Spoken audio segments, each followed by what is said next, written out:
नमो भगवते वासुदेवाय। श्री सत्यनारायण भगवान विष्णु आप सभी का कल्याण करें। मित्रों, आज बृहस्पतिवार है, ऐसे में बृहस्पति देव की कथा यानी बृहस्पतिवार कथा पढ़ना बेहद आवश्यक हो जाता है। अथ श्री बृहस्पतिवार व्रत कथा। भारतवर्ष में एक प्रतापी और दानी राजा राज करते थे। वो नित्य गरीबों और ब्राह्मणों की सहायता करते थे।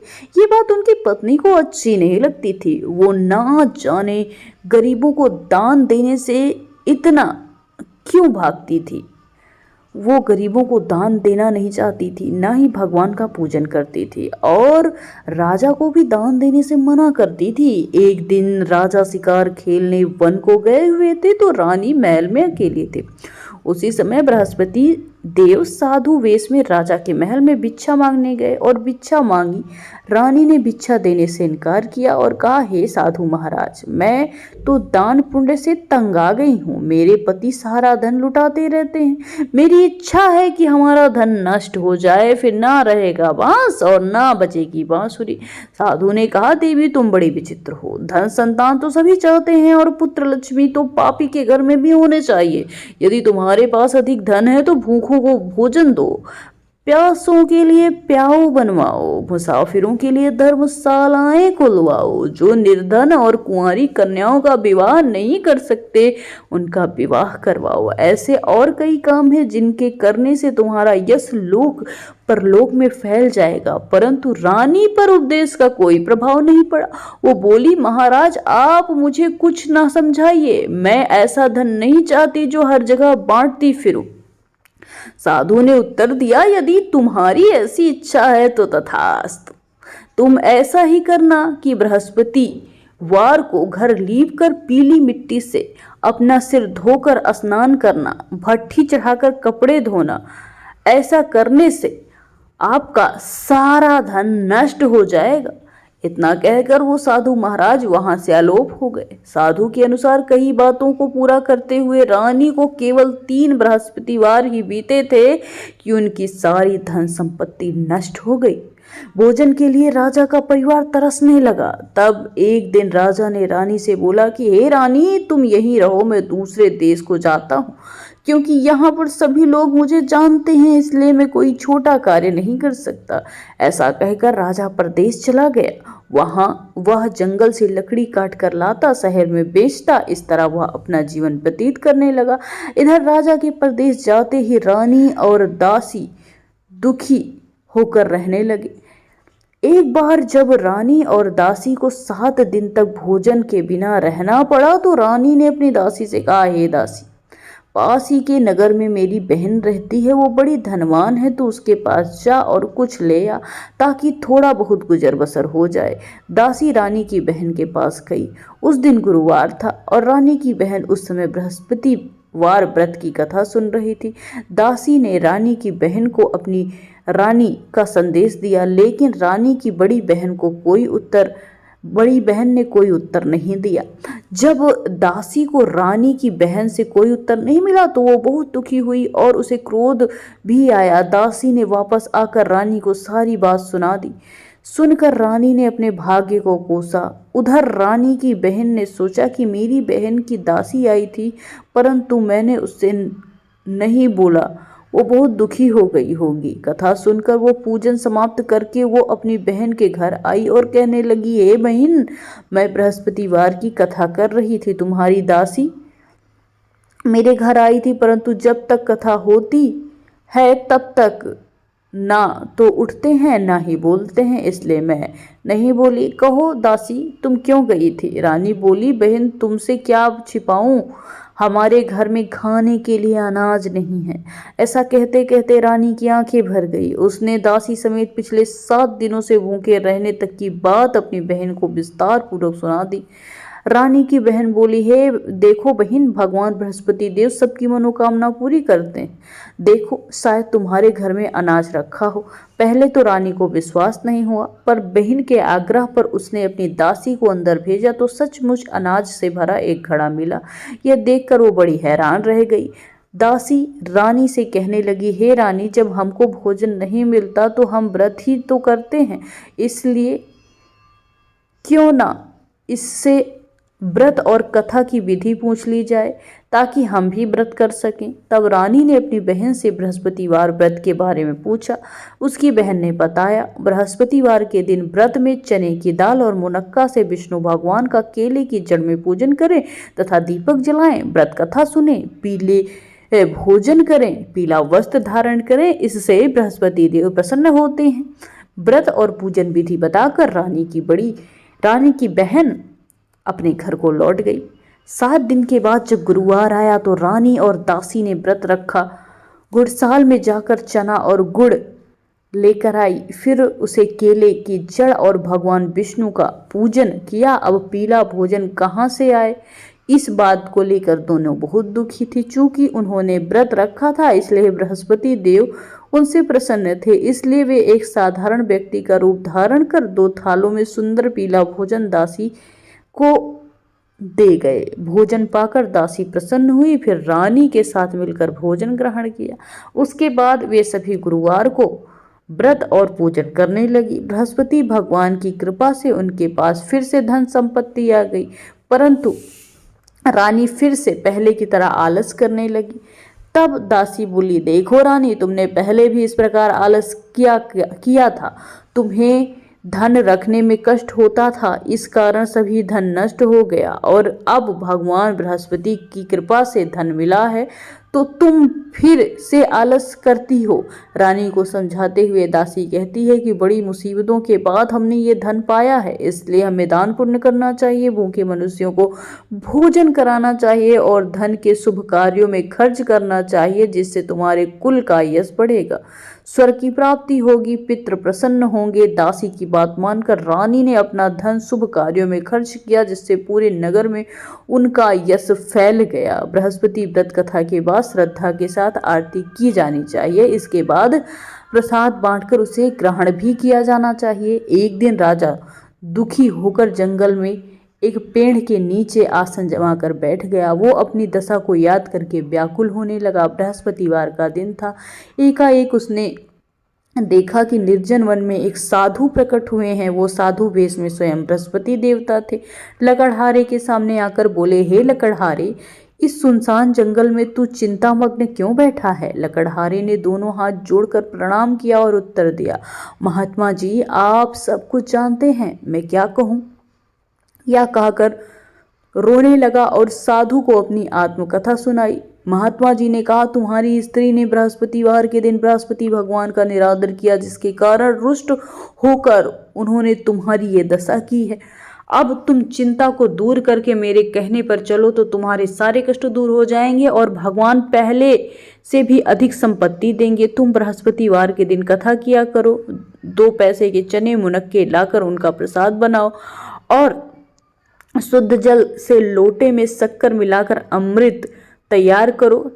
कथा के पश्चात अपने सारे परिवार और सुनने वाले प्रेमियों में अमृत व प्रसाद बांटकर आप भी ग्रहण करो। ऐसा करने से भगवान तुम्हारी मनोकामना पूरी करेंगे। साधु के ऐसे वचन सुनकर लकड़हारा बोला, हे प्रभु, मुझे लकड़ी बेचकर इतना ही पैसा नहीं मिलता जिससे भोजन के उपरांत कुछ बचा सकूं। मैंने रात्रि में अपनी स्त्री को व्याकुल देखा। मेरे पास कुछ भी नहीं है जिससे मैं उसकी खबर मांग सकूं। साधु ने कहा, हे लकड़हारे, तुम किसी बात की चिंता मत करो। बृहस्पतिवार के दिन तुम रोजाना की तरह लकड़ियां लेकर शहर को जाओ। तुमको रोज से दुगना धन प्राप्त होगा, जिससे तुम भली भांति भोजन कर लोगे तथा बृहस्पति देव की पूजा का सामान भी आ जाएगा। इतना कहकर साधु अंतर्ध्यान हो गए। धीरे धीरे समय व्यतीत हुआ। फिर बृहस्पतिवार का दिन आया। लकड़हारा जंगल से लकड़ी काट कर किसी शहर में बेचने गया। उसे उस दिन और दिन से अधिक पैसा मिला। राजा ने चना गुड़ लाकर गुरुवार का व्रत रखा। उस दिन से उसके सभी क्लेश दूर हो गए। परंतु जब दोबारा गुरुवार का दिन आया तो बृहस्पतिवार का व्रत करना भूल गया। इस कारण बृहस्पति भगवान नाराज हो गए। उस दिन उस नगर के राजा ने विशाल यज्ञ का आयोजन किया तथा शहर में एक घोषणा करा दी कि कोई मनुष्य अपने घर में भोजन ना बनावे, ना आग जलावे। समस्त जनता मेरे यहाँ भोजन करने आवे। इस आज्ञा को जो न मानेगा उसे फांसी की सजा दी जाएगी। इस तरह की घोषणा संपूर्ण नगर में करवा दी। राजा की आज्ञा अनुसार शहर के सभी लोग भोजन करने गए, लेकिन लकड़हारा कुछ देर से पहुंचा, इसलिए राजा ने उसको अपने साथ घर लिवा लिए और ले जाकर भोजन करा रहे थे। रानी की दृष्टि उस खूंटी पर पड़ी जिस पर उसका हार लटका हुआ था। वह वहां पर दिखाई नहीं दिया। रानी ने निश्चय किया कि मेरा हार इस मनुष्य ने चुरा लिया है। उसी समय सिपाहियों को बुलाकर उसको कारागार में डलवा दिया। जब लकड़हारा कारागार में पड़ गया और बहुत दुखी होकर विचार करने लगा, ना जाने पूर्व जन्म में कौन से कर्म किए थे जो मुझे ये दुख प्राप्त हुआ, और उसी साधु को याद करने लगे जो जंगल में मिला था। उसी समय तत्काल बृहस्पति देव साधु के रूप में प्रकट हुए और उसकी दशा को देखकर कहने लगे, अरे मूर्ख, तूने बृहस्पति देव की कथा नहीं करी, इसी के कारण तुझे दुख प्राप्त हुआ है। अब चिंता मत कर, बृहस्पतिवार के दिन कारागार के दरवाजे पर 4 पैसे पड़े मिलेंगे। उनसे तू बृहस्पति देव की पूजा करना, तेरे सारे कष्ट दूर हो जाएंगे। बृहस्पति के दिन उसे 4 पैसे मिले। लकड़हारे ने कथा कही। उसी रात्रि को बृहस्पति देव ने उस नगर के राजा को स्वप्न में कहा, हे राजा, तुमने जिस आदमी को कारागार में बंद किया है वो निर्दोष है, वह राजा है, उसे छोड़ दो। रानी का हार उसी खूंटी पर लटका है। अगर तू ऐसा नहीं करेगा तो तेरे राज्य को नष्ट कर दिया जाएगा। इस तरह रात्रि के स्वप्न को देखकर राजा प्रातःकाल उठा, खूंटी पर हार देखा, लकड़हारे को बुलाकर क्षमा मांगी, लकड़हारे को योग्य सुंदर वस्त्र आभूषण देकर विदा किया। बृहस्पति देव की आज्ञानुसार लकड़हारा अपने नगर को चल दिया। राजा जब अपने नगर के निकट पहुंचा तो बड़ा आश्चर्य हुआ। नगर में पहले से ही अधिक बाग, तालाब, कुएं, बहुत सी धर्मशालाएं, मंदिर आदि बन गई थी। राजा ने पूछा, ये किसका बाग है और धर्मशाला है? तब नगर के लोग कहने लगे, ये सब रानी और बांदी के हैं। जो राजा को आश्चर्य और गुस्सा भी आया। जब रानी ने ये बात सुनी कि राजा आ रहे हैं तो उन्होंने बांदी से कहा, हे दासी, देख, राजा हमको कितनी बुरी हालत में छोड़ गए थे। हमारी ऐसी हालत देखकर वह वापस न जाएं, इसलिए तू दरवाजे पे खड़ी हो जा। आज्ञा अनुसार दासी दरवाजे पर खड़ी हो गई। राजा आए तो उन्हें अपने साथ लिवा ले गई। तब राजा ने क्रोध में रानी से पूछा, ये धन तुम्हें कैसे मिला? तब उन्होंने कहा कि हमें ये धन बृहस्पति देव के व्रत के प्रभाव से प्राप्त हुआ है। राजा ने निश्चय किया कि रोज 7 रोज के बाद बृहस्पति का पूजन किया जाएगा, परंतु मैं प्रतिदिन में 3 बार कहानी तथा रोज व्रत करूंगा। अब हर समय राजा दुपट्टे में चने की दाल बांधी रहती थी तथा दिन में 3 बार कहानी कहता था। एक रोज राजा ने विचार किया, चलो अपनी बहन के यहाँ हो आवे। इस तरह निश्चय कर राजा घोड़े पर सवार अपनी बहन के यहाँ चलने लगा। मार्ग में उसने देखा कि कुछ आदमी एक मुर्दे को ले जा रहे हैं। उन्हें रोककर राजा कहने लगा, अरे भाइयों, मेरी बृहस्पति देव की कथा सुन लो। वे बोले, लो, हमारा तो आदमी मर गया है, इसको अपनी कथा की पड़ी है। परंतु कुछ आदमी बोले, अच्छा कहो, हम तुम्हारी कथा सुनेंगे। राजा ने दाल निकाली और सब को कथा कहना प्रारंभ किया।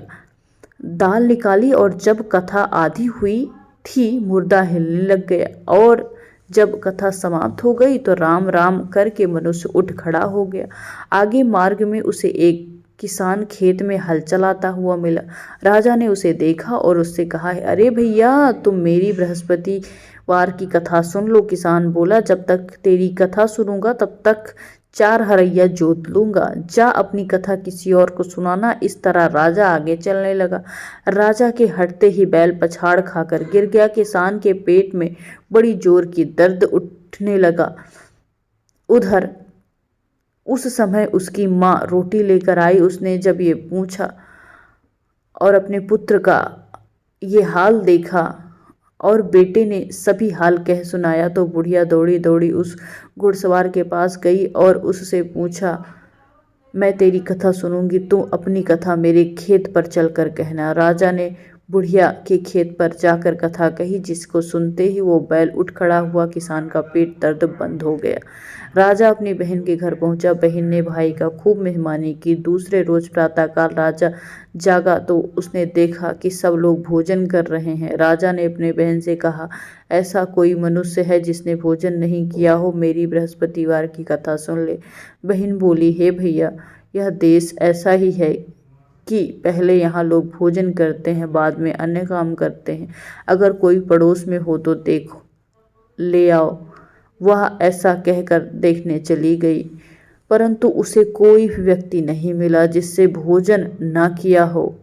अतः वह एक कुम्हार के घर गई, जिसका लड़का बीमार मालूम पड़ रहा था। उसके यहाँ 3 रोज से किसी ने भी भोजन नहीं किया। रानी ने अपने भाई की कथा सुनने के लिए कुम्हार से कहा। वो तैयार हो गया।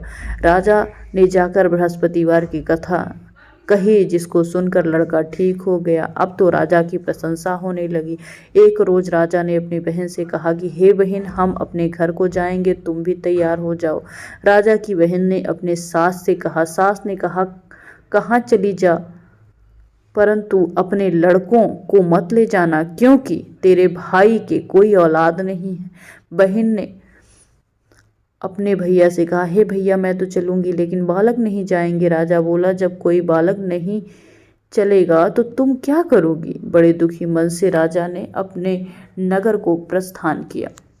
राजा ने अपनी रानी से कहा, हम निर्वंशी हैं, हमारा मुंह देखने का धर्म नहीं है और कुछ भोजन आदि नहीं किया। रानी बोली, हे प्रभु, बृहस्पति देव ने हमें सब कुछ दिया, वो हमें औलाद भी अवश्य देंगे। उसी रात बृहस्पति देव ने राजा के स्वप्न में कहा, हे राजा, उठ, सभी सोच त्याग दे, तेरे रानी के गर्भ से है। राजा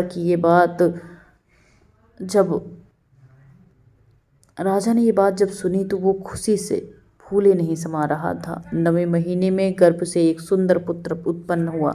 तब राजा बोला, हे रानी, स्त्री बिना भोजन के रह सकते हैं, पर बिना कहे नहीं रह सकते। जब मेरी बहन आवे तो तुम उससे कुछ मत कहना। रानी ने सुनकर हाँ कर दिया। जब राजा की बहन ने यह शुभ समाचार सुना तो बहुत खुश हो गई। बधाई लेकर अपने भाई के यहाँ आई। तभी रानी ने कहा, घोड़ा चढ़कर तो नहीं आई, गधा चढ़ाई। राजा की बहन बोली, भाभी, मैं इस प्रकार ना कहती तो तुम्हें औलाद कैसे मिलती? बृहस्पति देव ऐसे ही हैं, जैसे जिसके मन में कामनाएं हैं सभी को पूर्ण करते हैं। वो सद्भावना पूर्वक बृहस्पतिवार का व्रत करते हैं एवं कथा पढ़ते हैं, सुनते हैं, दूसरों को सुनाते हैं। बृहस्पति देव उनकी सभी मनोकामना को पूरी करते हैं। भगवान बृहस्पति देव उसकी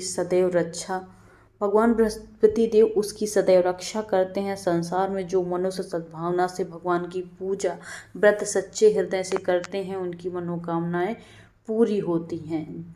जैसी भगवान की भावना होती है, वैसे ही सच्ची भावना से रानी और राजा ने उसकी कथा का गुणगान किया तो सभी इच्छाएं बृहस्पति देव ने पूरी की। इसलिए पूर्ण कथा सुनने के बाद प्रसाद लेकर जाना चाहिए। हृदय से उसका मनन करते हुए जयकारा बोलना चाहिए। बोलो बृहस्पति देव की जय, भगवान विष्णु की जय।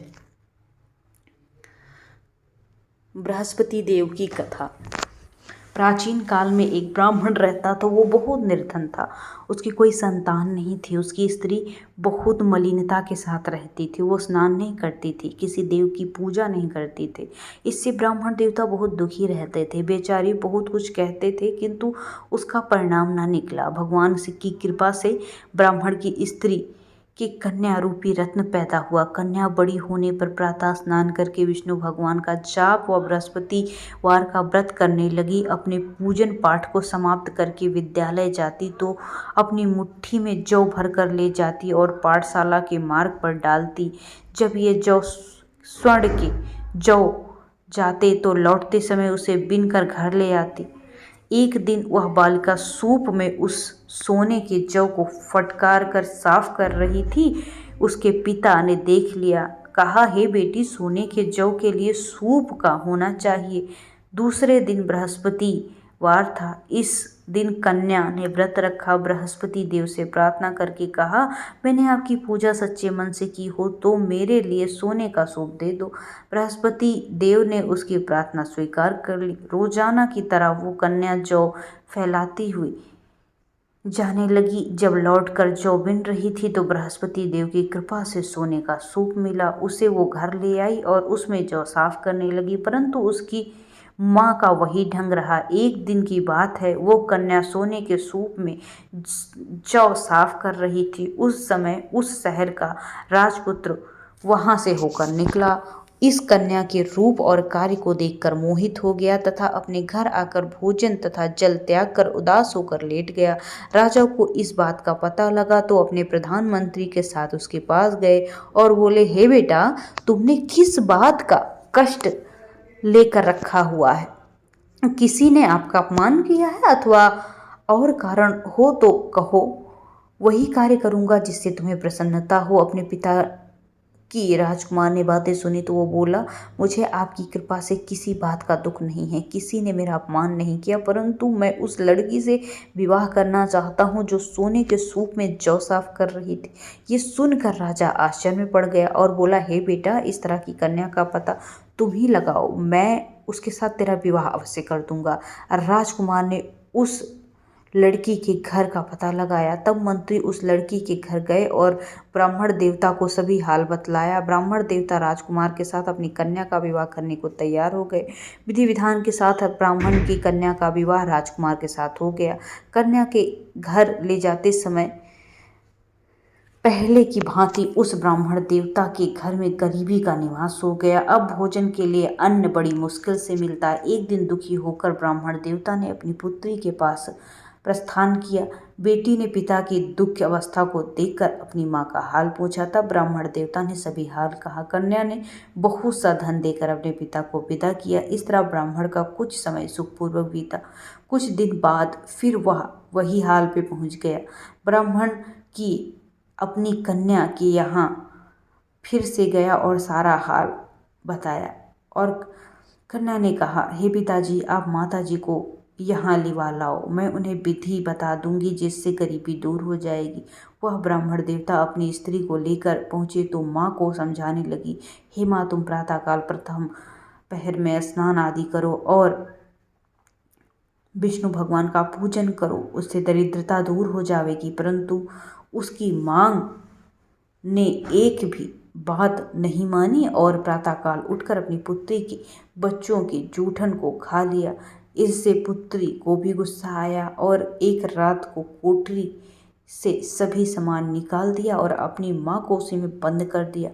प्रातःकाल उसे निकाला तथा स्नान कराकर पाठ करवाया तो माँ की बुद्धि ठीक हुई और प्रत्येक बृहस्पतिवार को व्रत रखने लगी। इस व्रत के प्रभाव से उसके माँ बाप बहुत धनवान और पुत्रवान हो गए और बृहस्पति जी के प्रभाव से इस लोक के सुख भोग कर स्वर्ग को प्राप्त हुए। सब बोलो विष्णु भगवान की जय, सब बोलो बृहस्पति भगवान की जय। भगवान बृहस्पति आप सभी का कल्याण करें। दोस्तों, अगर कथा अच्छी लगी हो तो कृपया करके शेयर करें, लाइक करें, कमेंट करें और अपने दोस्तों और रिश्तेदारों में इसे जरूर पहुंचा देना ताकि वो भी बृहस्पति देव की महिमा का उचित अर्थ समझ सकें। चैनल को अभी तक सब्सक्राइब नहीं किया है तो प्लीज़ कर लीजिए। Thanks for watching. जल्द ही मुलाकात होगी एक नई कथा के साथ।